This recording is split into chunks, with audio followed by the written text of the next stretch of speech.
Ma fille de 6 ans se battait pour sa vie à l'hôpital, branchée à des machines qui respiraient pour elle, et tout ce qui importait à ma famille, c'était que j'apporte des cupcakes à une fête. Ma mère m'a texté pour me donner des ordres, mon père m'a dit que la fête de ma nièce était plus importante que mes drames, et ma sœur m'a accusé d'être égoïste. Leur cruauté m'a glacé le sang, mais ce n'était que le début de leur plan pour me détruire. Ce qu'ils ne savaient pas, c'est qu'ils venaient de réveiller une force en moi que j'ignorais posséder. Avant de vous raconter comment j'en suis arrivé là, comment j'ai dû me battre non seulement pour la vie de ma fille mais aussi contre ma propre famille, j'aimerais savoir d'où vous m'écoutez. Dites-moi dans les commentaires de quelle ville ou de quel pays vous me regardez, et quelle heure il est chez vous en ce moment. C'est parti. Il y a des moments qui divisent votre vie en deux, l'avant et l'après. Pour moi, cet instant a eu lieu un mardi après-midi, sous le ciel gris de Lyon. Seulement 2 heures plus tôt, je vivais un avant parfait. Cléo et moi étions dans la voiture, coincés dans les embouteillages sur le pont de la Guillotière, mais nous étions heureuses. Ma fille, mon petit soleil de 6 ans, chantait à tue-tête une chanson qu'elle avait inventée sur les chats qui parlent aux pigeons. Son rire remplissait l'habitacle, un son si pur et si joyeux que je me suis dit, à cet instant précis, que j'étais la mère la plus chanceuse du monde. Ses cheveux blonds en bataille encadraient un visage plein de vie, ses yeux bleus pétillaient de malice. C'était ma vie, mon tout. Je la regardais dans le rétroviseur, son visage barbouillé de chocolat d'un pain au lait qu'elle venait de dévorer, et une vague d'amour si puissante m'a submergée que j'ai dû retenir mes larmes. C'était ça, le bonheur. Pas les grandes occasions, pas les cadeaux coûteux. Juste ce moment, cette chanson idiote, ce rire cristallin. Puis est venu l'après. Un bruit assourdissant. Le crissement des pneus, le fracas du métal qui se tord, puis le silence. Un silence terrible, profond, seulement brisé par le sifflement de l'airbag qui se dégonflait. Un camion avait grillé un feu rouge. Il avait percuté notre flanc, du côté de Cléo. Tout est devenu flou. Les gyrophares, les voix pressées des secouristes, le verre brisé sur l'asphalte. Je me souviens d'avoir crié son nom, encore et encore, ma voix se brisant dans ma gorge, mais il n'y avait pas de réponse. Je me souviens de son petit corps inerte, sorti de la carcasse de notre voiture par des mains expertes mais étrangères, et d'une poupée disloquée, son jouet préféré, gisant sur le sol.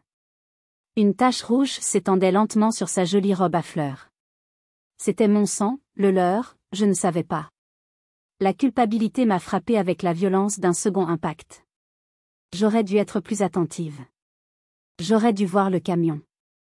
J'aurais dû la protéger. Mon travail de mère, mon seul travail, était de la garder en sécurité, et j'avais échoué de la manière la plus catastrophique qui soit. Et maintenant, j'étais là.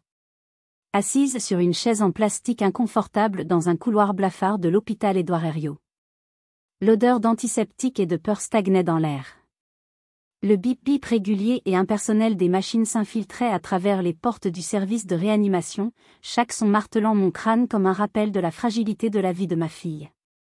À travers une petite fenêtre dans la porte, je pouvais l'apercevoir. Mon petit oiseau, si petite et si pâle dans ce grand lit blanc, enseveli sous un enchevêtrement de fils et de tubes. Une machine respirait pour elle. Un moniteur affichait les battements de son cœur, une ligne verte fragile dans un océan de peur. Je suis pâtissière de métier. Mes mains, qui d'habitude créent des douceurs, des gâteaux pour célébrer la vie, étaient maintenant jointes dans une prière silencieuse, tremblante et inutile. J'avais mis ma carrière en pause pour m'occuper de Cléo, pour savourer chaque instant de son enfance. L'ironie était cruelle. La femme qui passait ses journées à créer de la joie pour les autres était maintenant plongée dans le désespoir le plus total. Le monde extérieur n'existait plus. Il n'y avait que ce couloir, cette porte, et la peur. Une peur si viscérale qu'elle me paralysait, me vidait de toute pensée rationnelle. Je priais un Dieu auquel je n'étais même pas sûre de croire, le suppliant, le marchandant, lui promettant n'importe quoi en échange de la vie de mon enfant. J'étais seule dans ce couloir stérile, accrochée à un fil d'espoir. Je pensais que rien ne pouvait être pire que cette attente. J'avais tort. Le bourdonnement de mon téléphone sur la chaise à côté de moi m'a fait sursauter. Mon cœur a bondi dans ma poitrine, une réaction pavlovienne d'espoir et de crainte. Peut-être des nouvelles. Une infirmière, un médecin. J'ai attrapé le téléphone avec des mains moites, l'écran s'est allumé. C'était un message de ma mère, Gisèle. Un soulagement irrationnel m'a envahi. Enfin. Quelqu'un de ma famille. Quelqu'un pour partager ce fardeau insupportable. Je n'avais même pas eu la force de les appeler, le choc m'avait rendue muette. Mais elle savait. Quelqu'un avait dû la prévenir. Je m'attendais à des mots de réconfort, à un « j'arrive tout de suite », à un simple « comment va-t-elle ?» Mais ce que j'ai lu a figé le sang dans mes veines et a fait de ce couloir d'hôpital un endroit encore plus froid et plus solitaire. Alix, la fête de Manon demain est très importante. Madame Dupont sera là, tu sais bien. J'ai besoin que tu fasses tes fameux cupcakes au chocolat. N'oublie pas la recette de grand-mère. J'ai relu le message. 1 fois. 2 fois. 3 fois. Les mots ne semblaient pas avoir de sens. C'était comme lire une langue étrangère. Mon cerveau refusait de traiter l'information. Ma fille était de l'autre côté de cette porte, peut-être en train de mourir, et ma mère me parlait de cupcakes. Madame Dupont. La rivale sociale de ma mère, la femme qu'elle essayait désespérément d'impressionner depuis des années avec ses déjeuners parfaits et ses tenues de créateur. La fête d'anniversaire de ma nièce, Manon, n'était pas une simple fête d'enfant. Pour ma mère, c'était un champ de bataille sociale, une opportunité de montrer sa supériorité, sa famille parfaite, son organisation sans faille. Et mes cupcakes, ma spécialité, mon art, n'étaient qu'une arme dans son arsenal. Un accessoire pour sa propre gloire. Mes doigts tremblaient tellement que j'ai eu du mal à taper une réponse. Chaque lettre était un effort surhumain.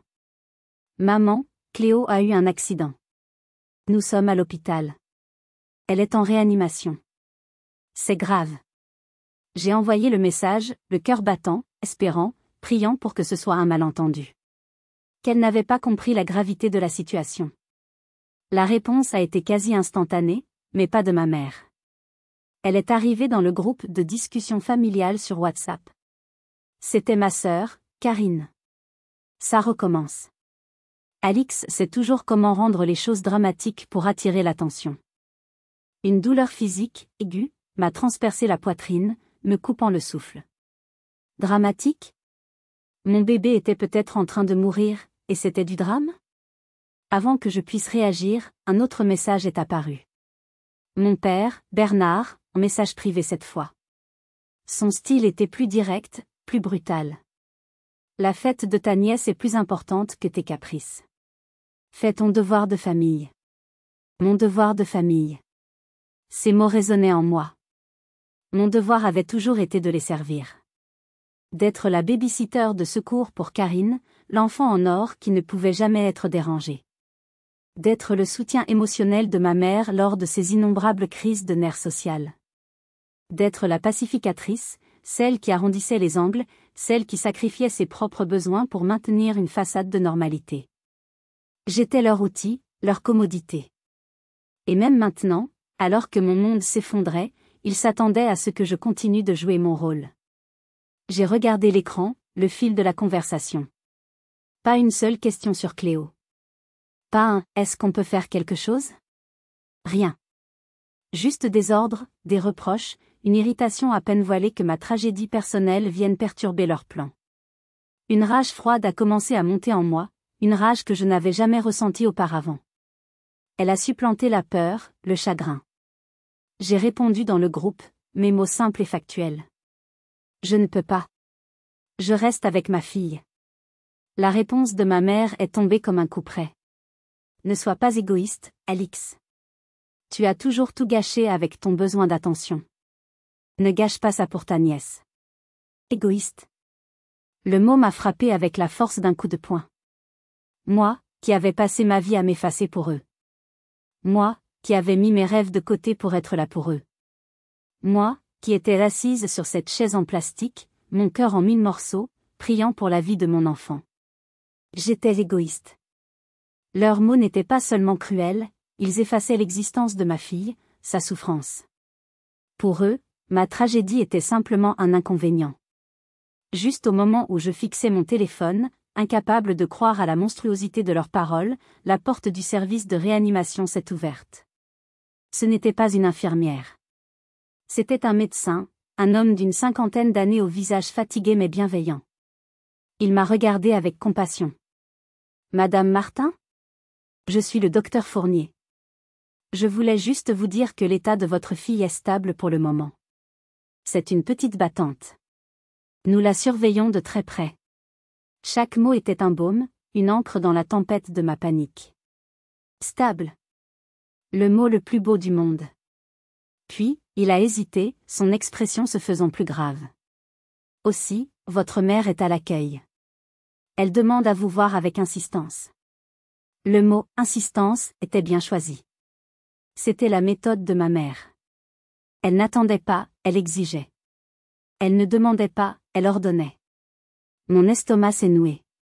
Je ne voulais pas la voir. Je ne voulais pas affronter sa froideur calculatrice. Mais je savais que si je ne venais pas, elle créerait une scène qui perturberait tout l'hôpital. Je me suis levée, mes jambes faibles comme du coton. Alors que je marchais dans le long couloir en direction de l'accueil, une image a flashé dans mon esprit, aussi vive qu'une photographie. Mon 30e anniversaire. J'avais organisé un petit dîner avec quelques amis, la première fête pour moi-même depuis des années. J'étais si excitée. 2 heures avant l'arrivée des invités, Karine avait appelé, sa voix au bord de l'hystérie. Sa babysitter venait d'annuler. Elle avait un gala de charité, extrêmement important, où elle devait être vue. Sans même me demander, elle m'avait dit, « Tu vas devoir prendre Manon, je n'ai pas le choix. » Et je l'avais fait. J'avais appelé mes amis un par un, la gorge serrée de honte, pour annuler mon propre anniversaire. J'avais passé la soirée à m'occuper de ma nièce, à lui lire des histoires pendant que les plats que j'avais préparés refroidissaient sur le comptoir. J'avais avalé ma déception, comme toujours. J'avais toujours cédé. Toujours. Mais en voyant la silhouette de ma mère à l'autre bout du couloir, quelque chose s'est durci en moi. Sa posture rigide, son manteau de marque parfaitement coupé, son chignon impeccable. Elle n'avait pas l'air d'une grand-mère angoissée.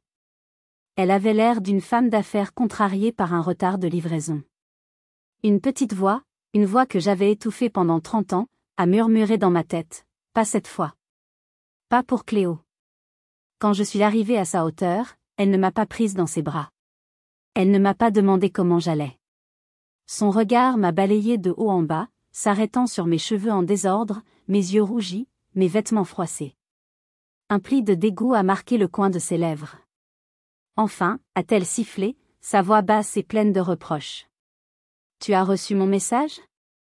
Sais-tu à quel point tu me mets dans l'embarras? J'ai dû dire à tout le monde que tu avais une migraine, point. » Le monde semblait basculer.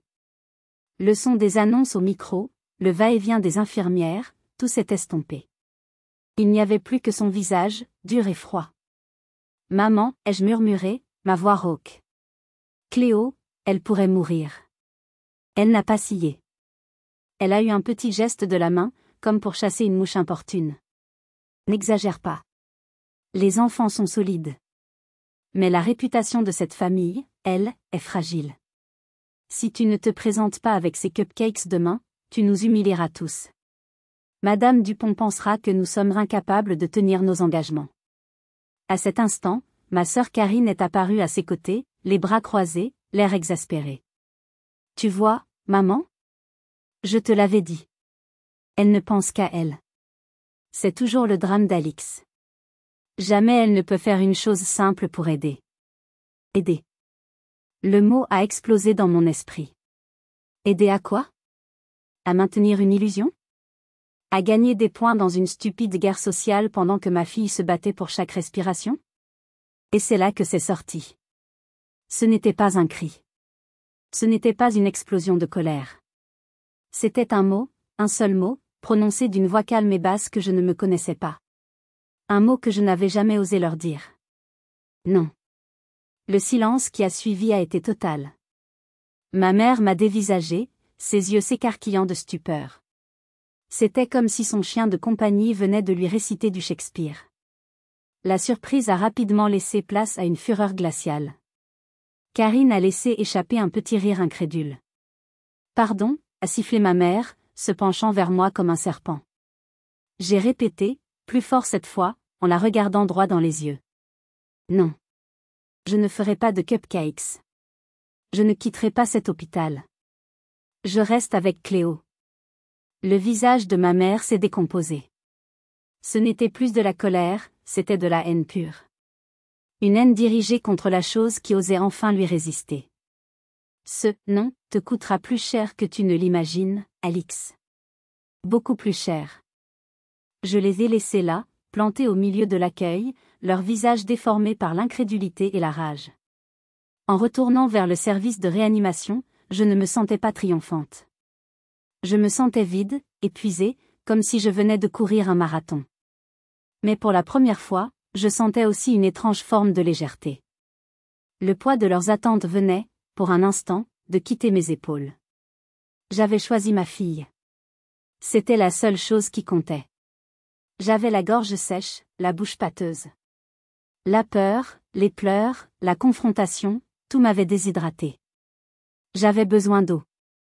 J'ai repéré un distributeur automatique un peu plus loin dans le couloir, une machine impersonnelle qui promettait un soulagement simple. J'ai fouillé dans mon sac et j'ai trouvé ma carte bancaire. J'ai sélectionné une simple bouteille d'eau, affichée à 2 €. Un luxe dérisoire dans ma situation, mais une nécessité absolue. J'ai inséré ma carte. Le lecteur a clignoté, puis un message rouge est apparu, transaction refusée. Étrange.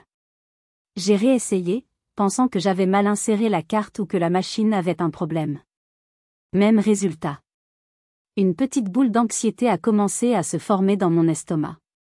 Ce n'était probablement rien, mais après ce que je venais de vivre, le moindre contretemps me semblait être un signe de mauvais augure. J'ai sorti mon téléphone et j'ai ouvert mon application bancaire. J'avais 2 comptes, mon compte courant, presque à sec en cette fin de mois, et un compte joint d'épargne. C'était notre « fonds d'urgence », une somme que ma mère m'avait encouragée à mettre en place avec elle, au cas où. « C'est plus sûr, Alix », avait-elle dit. « Si jamais il t'arrive quelque chose, je pourrai m'occuper des choses. » À l'époque, j'avais trouvé ça prévenant. Maintenant, ces mots prenaient un sens sinistre. C'était une somme de 3 000 €, patiemment économisée, mon filet de sécurité. Je suis allée sur le solde du compte joint. Et mon cœur s'est arrêté. Le solde était là, intact. Mais à côté, en grosses lettres rouges, il était écrit « Compte bloqué ». J'ai paniqué. Une erreur. Ça devait être une erreur. J'ai cherché le numéro du service client de ma banque et j'ai appelé. Après une attente interminable, ponctuée d'une musique d'ascenseur insupportable, une voix neutre et professionnelle a répondu. J'ai expliqué la situation, ma voix tremblant légèrement, essayant de paraître calme et rationnelle. Un instant, Madame Martin, je vérifie votre dossier. Le silence au bout du fil était assourdissant. Chaque seconde semblait durer 1 heure. J'imaginais l'employé en train de taper sur son clavier, découvrant la raison grotesque de mon appel. Alors, oui, je vois le problème, a repris l'employé, son ton un peu plus prudent. Votre compte joint a fait l'objet d'une demande de blocage préventif ce matin. Une demande de blocage? Mais, par qui? Pourquoi? Il y a eu une petite toux embarrassée. Madame, s'agissant d'un compte joint, l'un ou l'autre des titulaires peut demander une telle mesure en cas de suspicion de fraude, d'autres circonstances. La demande a été faite par la cotitulaire, Madame Gisèle Martin.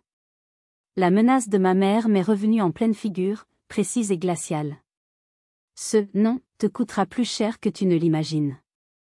Je n'avais pas compris. Je n'avais pas imaginé qu'elle irait aussi loin, qu'elle serait aussi calculatrice, aussi cruelle. Pour quelle raison, ai-je réussi à articuler? Le motif invoqué est une inquiétude concernant une potentielle instabilité émotionnelle de votre part et un risque de dépenses irréfléchies suite à un choc.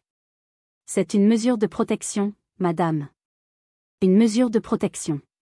Il me protégeait de mon propre argent. Il m'avait coupé les vivres. Il m'avait piégé. J'étais coincée dans cet hôpital, avec une fille gravement malade, et je n'avais même pas de quoi m'acheter une bouteille d'eau. La vieille Alix, celle qui cherchait toujours à plaire, aurait paniqué, aurait appelé sa mère en pleurant, en s'excusant, en suppliant. Mais la nouvelle Alix, celle qui était née il y a 10 minutes en disant « non », a ressenti autre chose. Une rage froide et pure. Ce n'était pas une punition impulsive. C'était une stratégie. Ils voulaient me briser, me forcer à ramper pour revenir vers eux. Et une partie de moi, la vieille Alix, avait terriblement peur qu'ils réussissent. À ce moment-là, j'étais brisée. Dites-moi, honnêtement, qu'auriez-vous fait à ma place? Comment réagit-on quand sa propre mère utilise l'argent comme une arme pour vous forcer à abandonner votre enfant malade? Laissez vos pensées dans les commentaires, j'ai vraiment besoin de savoir que je ne suis pas folle. J'ai raccroché. J'ai regardé le distributeur, puis mon téléphone affichant mon solde bloqué. J'étais seule, sans argent, et ma famille venait de me déclarer la guerre. J'ai glissé le long du mur et je me suis assise par terre, au milieu du couloir de l'hôpital. Le choc de la trahison financière était si violent qu'il m'avait coupé les jambes. Je me sentais complètement exposée, vulnérable. J'ai ramené mes genoux contre ma poitrine et j'ai enfoui mon visage dans mes bras. Et j'ai pleuré. Pas des larmes silencieuses et dignes. Des sanglots rauques, incontrôlables, qui secouaient tout mon corps. C'était l'effondrement total. Le cumul de la peur pour Cléo, de la cruauté de ma famille, et maintenant, de ce sentiment d'impuissance absolue. J'étais à la merci de tous. Chaque bip des machines de l'autre côté de la porte me rappelait pourquoi j'étais là, et chaque souvenir des visages haineux de ma mère et de ma sœur me rappelait à quel point j'étais seule. Les gens passaient, des blouses blanches pressées, des visiteurs au visage grave. Certains jetaient un regard curieux, d'autres un regard apitoyé avant de détourner les yeux, mal à l'aise. Personne ne s'est arrêté. Je ne leur en voulais pas. Chacun avait ses propres drames à gérer dans ce lieu de souffrance. J'étais juste un point de plus sur la carte de la douleur de l'hôpital. Après ce qui m'a semblé une éternité, alors que mes sanglots commençaient à se tarir pour laisser place à un vide hébété, j'ai senti une présence à côté de moi. J'ai relevé la tête, les yeux bouffis, le visage collant de larmes séchées. Une infirmière se tenait là. Elle n'était pas jeune, peut-être la cinquantaine, avec des rides de fatigue et de gentillesse au coin des yeux, et des cheveux gris attachés en un chignon pratique. Elle ne m'a rien demandé. Elle ne m'a pas dit de me calmer ou de me relever, des platitudes inutiles que d'autres auraient pu offrir. Elle s'est simplement accroupie à ma hauteur, avec un petit grognement dû à l'effort. Dans ses mains, elle tenait un petit plateau. Dessus, il y avait un gobelet en carton fumant et un sandwich sous film plastique. Une mère doit tenir debout pour son enfant. Manger, a-t-elle dit d'une voix douce mais ferme, une voix habituée à donner des ordres qui sauvent des vies et à réconforter les âmes en peine. J'ai secoué la tête, la gorge trop serrée pour parler. Je ne peux pas. Je n'ai pas d'argent. Ma carte. Ma voix s'est brisée. Elle m'a interrompu en posant le plateau à côté de moi sur le sol. Ceci n'est pas une facture. C'est un ordre de l'infirmière en chef, a-t-elle ajouté avec un faible sourire qui n'atteignait pas tout à fait ses yeux tristes. Je m'appelle Élodie. La simple gentillesse de cet inconnu, la reconnaissance tacite de ma détresse, a brisé la dernière digue en moi. J'ai recommencé à pleurer, mais différemment cette fois. C'étaient des larmes de gratitude, des larmes de soulagement à l'idée qu'il existait encore de la bonté dans le monde. Quelqu'un me voyait. Pas Alix la pâtissière, pas Alix la fille ingrate, pas Alix l'outil. Juste une mère qui souffrait. Élodie est restée accroupie à côté de moi, en silence, sa simple présence était un baume sur mes blessures à vif, un bouclier contre la froideur du monde. Quand mes sanglots se sont finalement calmés, j'ai bu le café. Il était chaud, amer, et c'était la meilleure chose que j'ai goûtée de toute ma vie. Il m'a réchauffé de l'intérieur, chassant un peu du froid qui m'avait envahi. Alors que je mangeais le sandwich jambon-beurre sans vraiment sentir le goût, un homme en costume s'est approché, l'air un peu hésitant. Madame Martin? J'ai levé les yeux, sur la défensive. Oui. Je suis monsieur le maire, l'assistant social de l'hôpital. Le docteur Fournier m'a suggéré de venir vous voir. Mon rôle est de m'assurer que les familles de nos patients ont tout le soutien dont elles ont besoin. Cela peut être un soutien psychologique, une aide pour les démarches administratives, ou simplement des informations. Il avait une voix calme et posée. Il m'a tendu une carte de visite et une petite brochure. Je ne veux pas vous déranger maintenant. Sachez juste que je suis là. Mon bureau est au rez-de-chaussée. N'hésitez pas si vous avez besoin de quoi que ce soit. Vraiment. Il n'a pas insisté. Il n'a pas posé de questions indiscrètes. Il m'a simplement offert une porte de sortie, une ressource. Entre la gentillesse d'Élodie et le professionnalisme de Monsieur le maire, je me suis sentie, pour la première fois depuis l'accident, un peu moins seule au monde. C'était comme si 2 petites bougies venaient d'être allumées dans l'obscurité totale de mon désespoir. Ces petits gestes de gentillesse étaient comme des radeaux de sauvetage dans un océan de cruauté.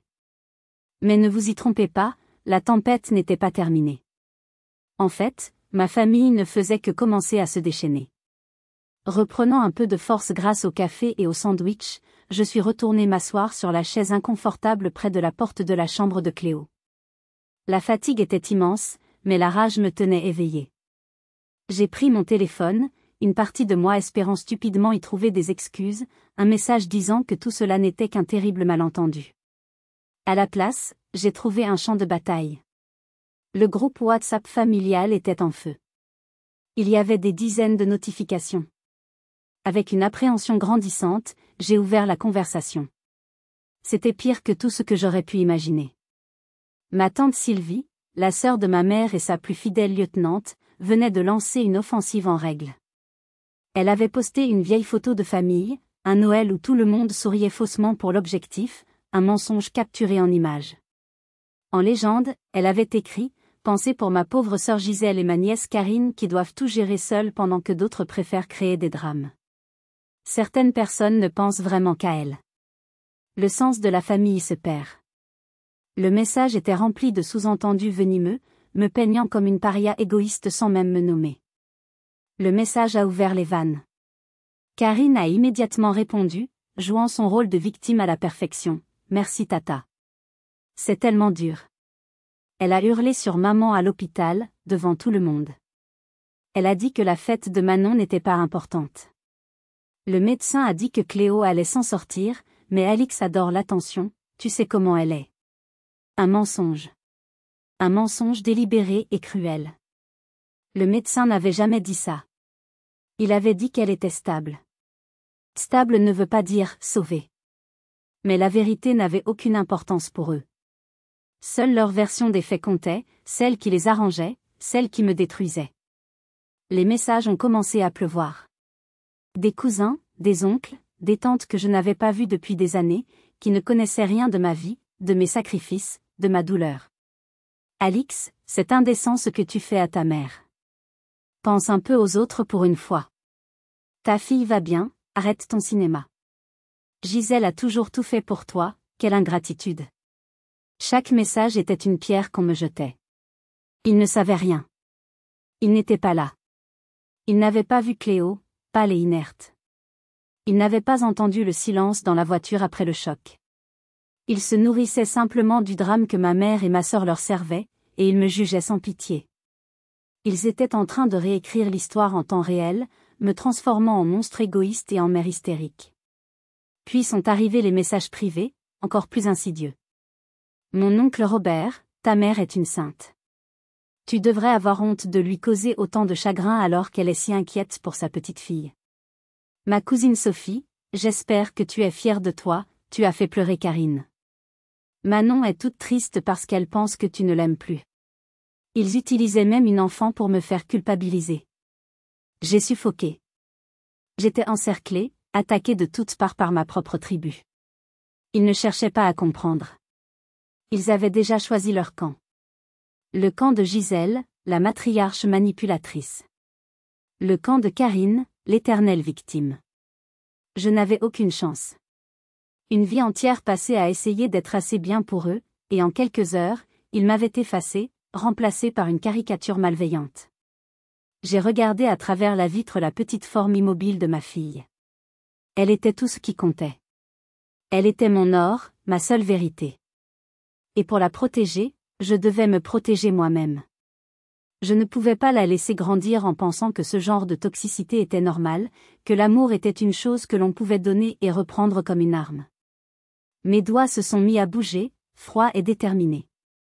J'ai ouvert les informations de contact de ma mère. J'ai fait défiler jusqu'en bas. L'option était là, en rouge. Bloquer ce contact. J'ai hésité une fraction de seconde, le poids de toute une vie de soumission pesant sur mon pouce.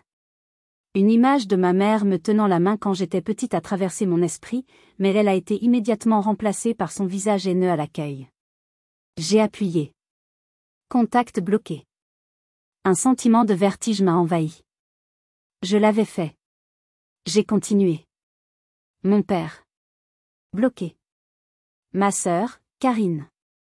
Une photo de nous deux, adolescentesérieuses, est apparue. J'ai dégluti. Bloqué. Ma tante Sylvie. Bloqué. Oncle Robert. Cousine Sophie. Un par un, j'ai érigé un mur numérique autour de moi. J'ai quitté le groupe WhatsApp familial. Le silence qui a suivi était assourdissant. Pour la première fois, j'avais le contrôle. J'avais coupé le son de leur voix accusatrice. Mais je savais que des gens comme eux ne supportent pas de perdre le contrôle. Ils allaient riposter, et ce serait probablement de manière bien plus directe. Je pensais que le blocage numérique m'offrirait un répit, un moment de paix pour me concentrer sur Cléo. Cette paix a duré moins d'une heure.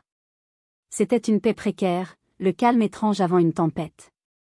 Monsieur le maire, l'assistant social, m'a retrouvé près de la chambre de ma fille.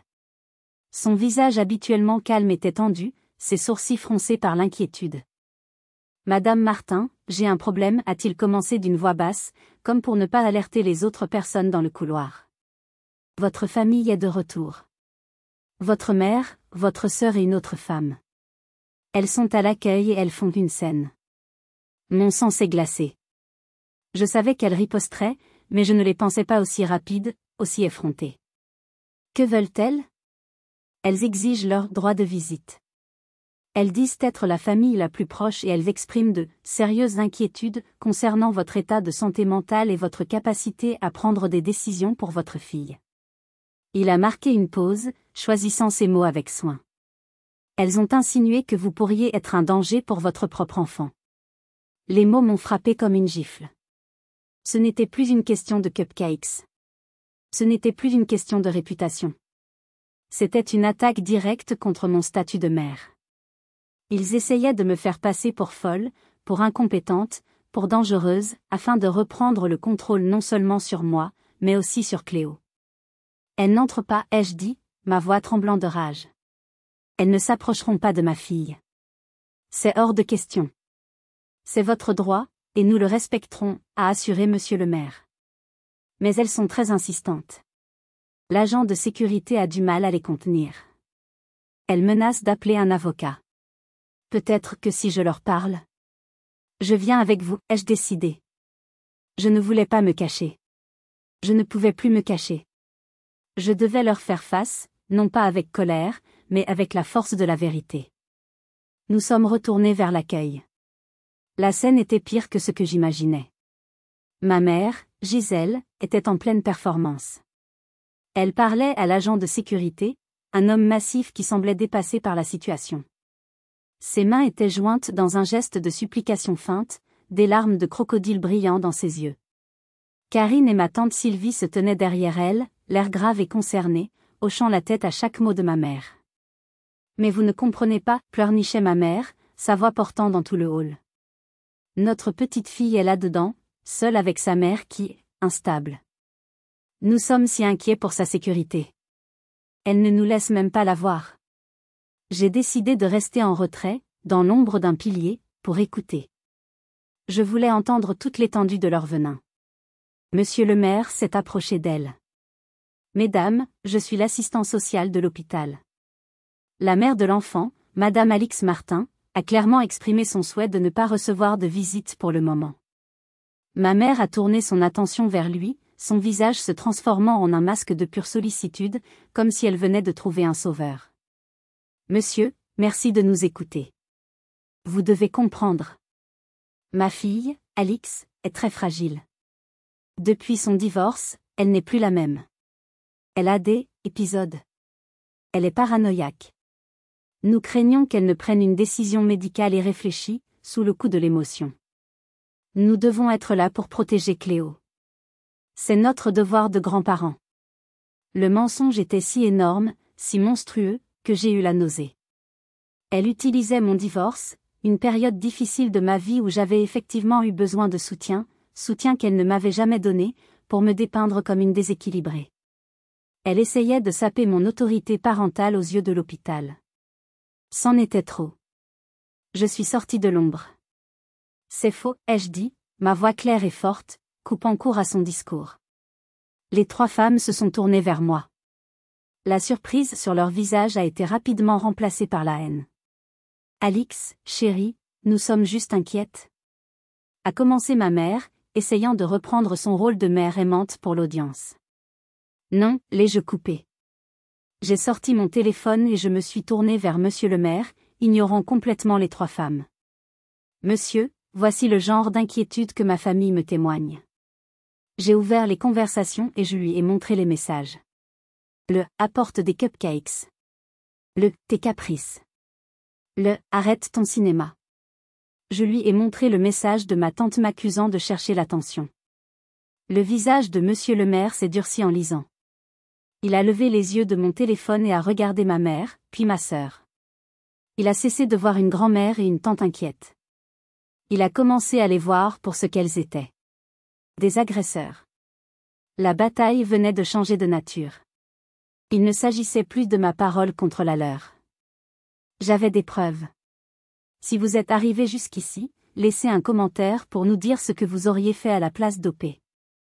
Vous pouvez aussi écrire simplement le chiffre 1 pour montrer que vous suivez encore. Et dites-nous, vous regardez cette histoire depuis quelle région ou quel pays? Le silence qui a suivi la lecture des messages par Monsieur le maire était lourd de sens. L'air dans le hall de l'hôpital semblait s'être épaissi. Il a levé la tête, son regard professionnel ne laissant transparaître aucune émotion, mais une certaine froideur s'était installée dans sa voix. Il ne s'adressait plus à elle comme à des membres de la famille inquiets, mais comme à des perturbateurs. Mesdames, a-t-il dit en s'adressant à ma mère, ma sœur et ma tante. La politique de l'hôpital est claire. Les souhaits du parent gardien sont prioritaires. Madame Martin ne souhaite pas de visite. Je vais devoir vous demander de quitter les lieux. Si vous refusez, je serai obligé d'appeler la sécurité pour vous escorter. Il a fait un signe de tête discret à l'agent de sécurité, qui s'est redressé, semblant soulagé d'avoir une directive claire. Le visage de ma mère est passé par toutes les couleurs. L'incrédulité, la fureur, et finalement, une humiliation glaciale. Elle, Gisèle Martin, être mise à la porte d'un lieu public? C'était l'affront ultime, une tache sur sa réputation immaculée. Elle m'a lancé un regard si venimeux que j'ai cru qu'il pouvait me tuer sur place. Un regard qui promettait une vengeance future. Sans un mot, elle a fait demi-tour, ses talons claquant avec colère sur le linoléum du sol. Karine et Sylvie l'ont suivie comme des ombres, non sans m'adresser des regards méprisants, murmurant entre elles des choses que j'étais heureuse de ne pas entendre. Je les ai regardées partir. Je ne ressentais aucune victoire, seulement un immense vide et une tristesse infinie. C'était donc ça, ma famille. Un groupe de personnes unies non pas par l'amour, mais par le besoin de contrôle et de pouvoir. La porte vitrée s'est refermée derrière elle, et j'ai eu l'impression de pouvoir enfin respirer. Monsieur le maire s'est tourné vers moi. Je suis désolé que vous ayez eu à subir cela. J'ai pris note de l'incident. J'ai alerté la sécurité à l'entrée. Personne ne vous importunera plus. Merci, ai-je murmuré, la gratitude sincère dans ma voix. Merci infiniment. Je suis retourné vers la chambre de Cléo, mon sanctuaire. L'adrénaline de la confrontation s'estompait, laissant place à une fatigue abyssale. J'ai posé mon front contre la vitre froide de la porte, fermant les yeux, essayant de retrouver mon calme. Le drame était terminé pour aujourd'hui. Maintenant, seule Cléo comptait. C'est à ce moment-là que le docteur Fournier est sorti de la chambre. Il a posé une main douce sur mon épaule, me faisant sursauter. Je me suis retournée, mon cœur se serrant, m'attendant au pire. Mais pour la première fois, il y avait un léger sourire au coin de ses lèvres, un vrai sourire qui illuminait son visage fatigué. Madame Martin, j'ai de bonnes nouvelles. Mon cœur a cessé de battre. Les poumons de Cléo réagissent très bien. elle recommence à initier sa propre respiration de manière plus régulière. Nous avons baissé les paramètres du ventilateur. Si elle continue sur cette lancée, nous pourrions tenter de la sevrer de la machine cette nuit. Les larmes ont jailli de mes yeux. Mais cette fois, ce n'étaient pas des larmes de rage ou de désespoir. C'étaient des larmes de soulagement. Un soulagement si intense qu'il m'a presque mise à genoux. Une vague de chaleur a déferlé sur moi, chassant le froid glacial que j'avais ressenti toute la journée. Elle va s'en sortir, ai-je balbutié, les mots à peine audibles. Elle est sur la bonne voie, a-t-il répondu prudemment, mais avec une chaleur évidente dans la voix. Je vous l'ai dit, c'est une battante. Elle a hérité de la force de sa mère, je crois. Son compliment m'a touché plus que tout. Il m'a laissé entrer dans la chambre. C'était la première fois depuis l'accident. L'air était rempli du son des machines, mais c'était un son familier maintenant, presque rassurant. Je me suis approchée du lit, mon cœur battant à tout rompre. Elle était toujours si pâle, si fragile, mais quelque chose avait changé. Sa poitrine se soulevait avec un rythme un peu plus fort, un peu plus personnel. C'était elle. C'était ma fille qui se battait pour revenir à moi. Je me suis assise sur la chaise à côté de son lit et j'ai pris sa petite main dans la mienne, en faisant attention aux perfusions. Sa peau était chaude. J'ai réalisé à cet instant que tout le reste n'avait aucune importance. La cruauté de ma mère, les mensonges de ma sœur, la trahison financière, tout cela devenait insignifiant face à la chaleur de la main de ma fille dans la mienne. Leur monde de faux-semblants et de réputation pouvait s'écrouler, je m'en fichais. Mon monde à moi était ici, dans cette chambre, et il commençait à se reconstruire. Ma force ne venait pas de ma capacité à leur tenir tête. Ma force venait de mon amour pour cet être minuscule et incroyablement courageux. Ce soir-là, en écoutant le son plus doux de la respiration de ma fille, j'ai compris que j'avais déjà tout ce dont j'avais besoin. Le reste n'était que du bruit. Les jours suivants ont été un brouillard d'attente et d'espoir. Le sevrage du ventilateur a été un succès. Chaque jour, Cléo reprenait des forces. D'abord, elle a ouvert les yeux, ses pupilles se dilatant pour s'adapter à la lumière, son regard cherchant le mien. Puis, elle a réussi à bouger ses doigts, à serrer ma main. Et un matin, elle a réussi à murmurer un « maman » rauque qui a été la plus belle musique à mes oreilles, une symphonie qui a fait taire tous les bips des machines. Je ne quittais presque jamais sa chambre. Je dormais sur un fauteuil inconfortable qui me brisait le dos, mais je m'en moquais. Je lisais des histoires à Cléo, même quand elle dormait, lui chantais des berceuses, lui racontais ma journée, remplissant le silence de la chambre avec le son de ma voix pour qu'elle sache que je n'étais jamais loin. Être là quand elle se réveillait était tout ce qui comptait. Pendant qu'elle dormait, cependant, une nouvelle énergie m'habitait. La rage s'était transformée en une détermination froide et calme. Je n'étais plus une victime passive subissant les événements. J'étais une survivante, et j'allais construire une forteresse pour protéger ma fille et moi. Armée de mon téléphone et du Wi-Fi de l'hôpital, j'ai commencé ma reconstruction. Ma première action a été de m'occuper du problème financier. Grâce à la brochure de Monsieur le maire, j'ai trouvé le numéro de la Maison de la Justice et du Droit de Lyon. J'ai appelé et j'ai expliqué ma situation à un conseiller juridique bénévole, un homme à la voix patiente et rassurante. Il m'a écouté attentivement, sans jugement. Il m'a expliqué qu'en tant que cotitulaire, je pouvais aussi demander le déblocage du compte, surtout avec des preuves de la malveillance de ma mère. Il m'a aidé à rédiger un courrier recommandé, citant les articles de loi pertinents sur l'abus de confiance et le blocage abusif. Je ne savais pas si ça marcherait, mais agir me donnait un sentiment de contrôle, me redonnait une part de mon pouvoir. Ensuite, je me suis attaquée au logement. Je ne pouvais pas retourner dans mon appartement. Le loyer était trop cher sans mon fonds d'urgence, et l'idée même de croiser ma famille dans le quartier me donnait des sueurs froides. Je voulais un nouveau départ, un endroit où aucune de leurs ombres ne pourrait nous atteindre. J'ai passé des heures sur des sites comme seloger.com et Le Bon Coin. J'ai cherché quelque chose de petit, de modeste, mais loin d'eux. J'ai trouvé un T2, un 2 pièces, dans le quartier de la Croix-Rousse. Les photos montraient un petit appartement lumineux avec des poutres apparentes et une vue sur les toits de Lyon. C'était un quartier d'artistes, avec une âme, à des kilomètres de l'univers bourgeois et étouffant de la banlieue d'Écully où ma famille résidait. Le loyer était abordable. J'ai envoyé un dossier, sans grand espoir, en expliquant ma situation dans la lettre de motivation, pariant sur l'humanité du propriétaire. Pendant ces recherches, j'ai reçu un appel d'un numéro que je ne reconnaissais pas. J'ai hésité, craignant que ce soit l'un d'eux utilisant un autre téléphone, puis j'ai décroché. Alix ? C'est Marion. Marion. Une amie de mon époque d'apprentissage en pâtisserie.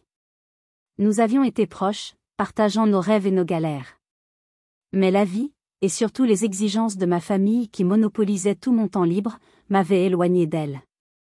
J'ai appris pour Cléo par une amie commune qui travaille à l'hôpital, a-t-elle dit, sa voix pleine de chaleur et d'inquiétude sincère. Je suis tellement désolée. Comment va-t-elle ? Comment vas-tu ? C'étaient les premières questions que quelqu'un me posait depuis le début de cette épreuve. Mais, j'ai aussi entendu parler des problèmes avec ta famille. J'ai gardé le silence, ne sachant que dire, la gorge nouée par l'émotion. Écoute, a-t-elle continué. Je ne suis pas surprise. Je les ai toujours vus te traiter comme leur employé. Je veux juste que tu saches que je suis là. Si tu as besoin d'un endroit où rester quand vous sortirez de l'hôpital, mon appartement a une chambre d'amis. Si tu as besoin de quelqu'un pour crier, pleurer, ou juste boire un café en silence, appelle-moi. Sérieusement. Son offre, si simple et si sincère, m'a émue aux larmes. Je n'étais pas seule. J'avais coupé les liens toxiques, mais il y avait encore des gens dans ma vie qui se souciaient vraiment de moi. J'avais juste oublié comment les voir. Chaque appel téléphonique, chaque recherche d'appartement, chaque conseil juridique était une brique que je posais pour construire notre nouvelle vie. Je construisais un rempart autour de nous, non pas fait de colère, mais de choix conscients et d'amour-propre. La forteresse était presque terminée. Il ne manquait plus que la reine se réveille complètement. Une semaine après l'accident, le soleil matinal filtrait à travers les stores de la chambre d'hôpital, peignant des bandes de lumière sur le sol. L'odeur d'antiseptique était toujours présente, mais elle était maintenant mêlée à l'odeur familière du shampoing pour bébé que j'avais utilisé pour laver les cheveux de Cléo. Cléo était assise dans son lit, non plus couchée. Elle portait un pyjama rose avec des lapins, que Marion nous avait apporté.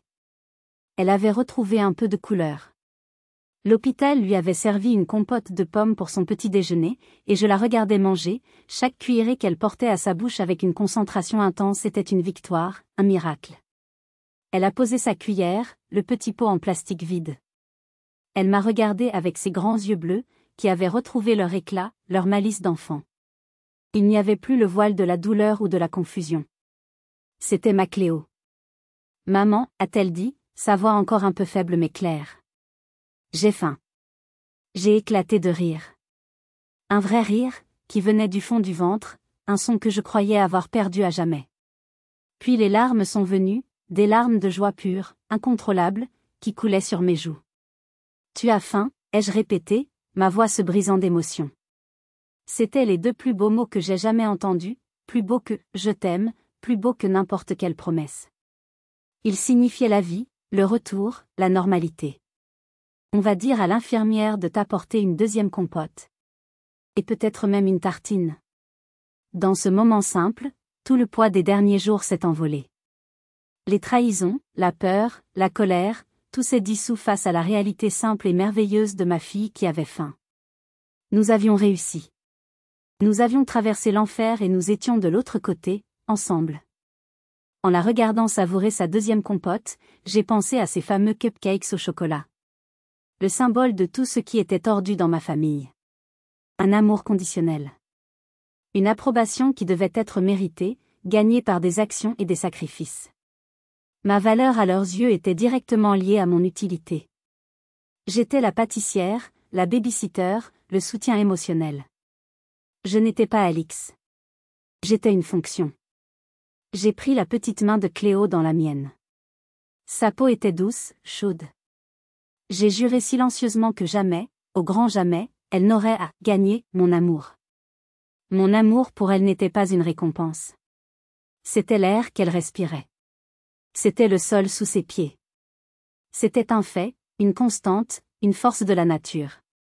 Il était gratuit, inconditionnel et indestructible. Je ne la laisserai jamais penser qu'elle devait s'effacer pour plaire aux autres. Nous sommes sortis de l'hôpital 2 jours plus tard. La lumière du soleil nous a éblouis. L'air frais de Lyon n'avait jamais senti aussi bon. Nous ne sommes pas rentrés à notre ancien appartement. Marion nous a accueillis à bras ouverts dans sa petite chambre d'amis. Quelques semaines plus tard, j'ai reçu un appel pour le petit T2 à la Croix-Rousse. Notre dossier avait été accepté. J'ai aussi reçu un courrier de la banque m'informant que suite à ma lettre recommandée et à l'absence de justification valable de la part de ma mère, le compte était débloqué. J'ai immédiatement viré ma part sur un nouveau compte à mon seul nom et je l'ai clôturé. Chaque action était un pas de plus vers notre liberté. Je n'ai plus jamais parlé à ma mère, à mon père ou à ma sœur. Parfois, la nuit, la douleur de cette rupture me pince le cœur. C'est le deuil d'une famille que j'aurais aimé avoir, pas celle que j'avais réellement. Mais ensuite, j'entends le rire de Cléo dans la pièce d'Ac sans grave côté alors qu'elle construit un château en Lego, et je sais que j'ai fait le bon choix. J'ai choisi ma fille. J'ai choisi la paix. J'ai choisi la dignité. Cette expérience m'a appris que couper les ponts avec une famille toxique n'est pas un échec ou un acte d'égoïsme. C'est un acte de préservation de soi. C'est le cadeau le plus précieux que je pouvais offrir à ma fille, une enfance libre de manipulation, une mère pleinement présente et un foyer basé sur l'amour inconditionnel. C'est briser une chaîne qui a peut-être duré des générations. Je voudrais vous poser une question, à vous qui m'écoutez. Avez-vous déjà dû construire un mur pour protéger votre propre jardin ? Avez-vous déjà dû faire le choix douloureux de vous éloigner de ceux qui étaient censés vous aimer le plus ? Si c'est le cas, partagez votre histoire dans les commentaires. Vos mots pourraient être une lumière pour quelqu'un d'autre qui se trouve encore dans l'obscurité. Vous n'êtes pas seul. Merci de m'avoir écouté. N'oubliez pas de liker la vidéo si mon histoire vous a touché, et de vous abonner pour plus de récits de vie. Prenez soin de vous.